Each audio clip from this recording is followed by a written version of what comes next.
And what olive trees do as they age is their trunks are initially tied together. As they age, like the trunks are almost is like strands, and they separate. You can kind of see through them. They're really neat. But this moment, this peaceful moment, is not so peaceful for Jesus. His disciples were asleep.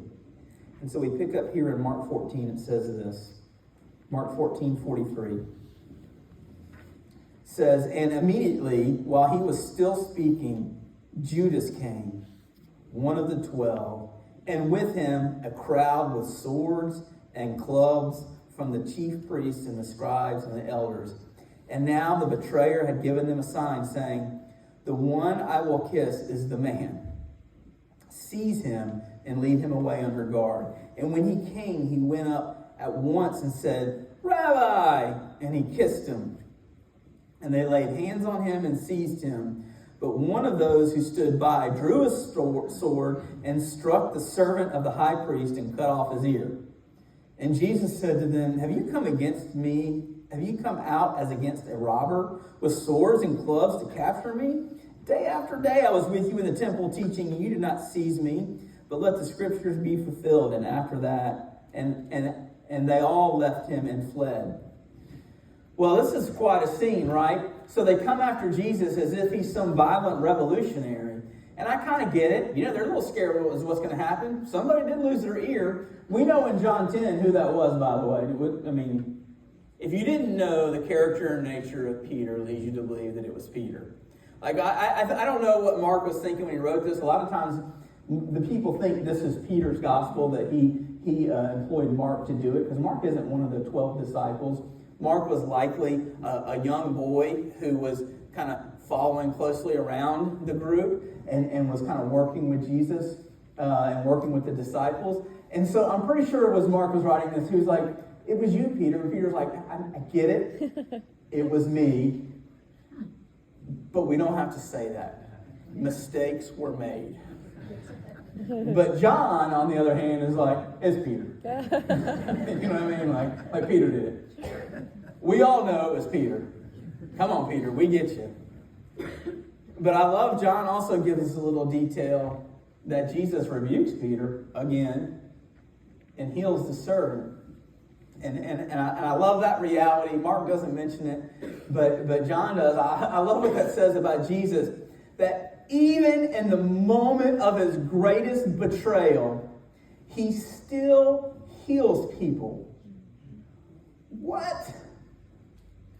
Jesus was not asleep to the things of this world.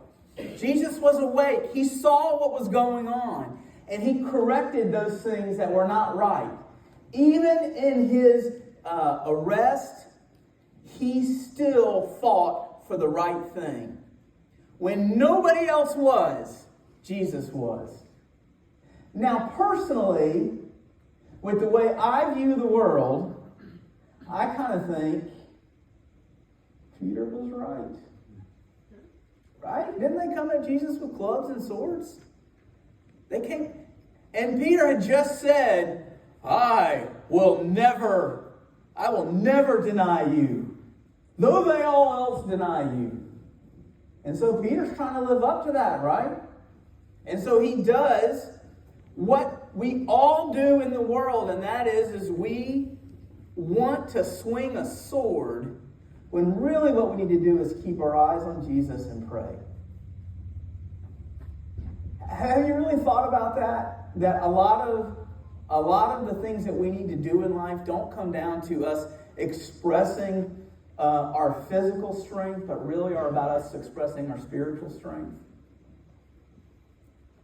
Our spiritual strength comes in prayer and meditation. And so Judas comes with an army, with an armed party from the priest.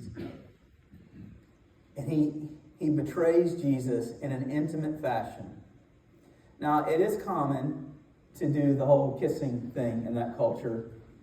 And this is just one of those reasons I'm glad I don't live in that culture.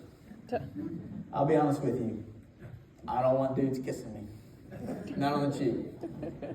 I'm sorry if that offends you. When I go to France and people try to kiss me, I'm like, I don't like the way a beard feels. Wish you'd shaved this morning. You know what I mean?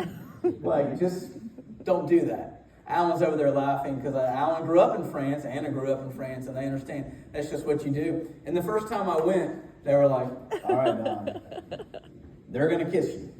And I'm like, okay, well, which side do I go to first? Because I don't like both of us to lead left. You know what I mean? Like if they're going right, I'm going to go right first. You know, like, because you don't want to meet at that point. You know? And so, like, I really wanted to know that process well. Like, I'm sitting there in the airport, like, you know, and just trying to practice and work on it. I do not want to mess that up.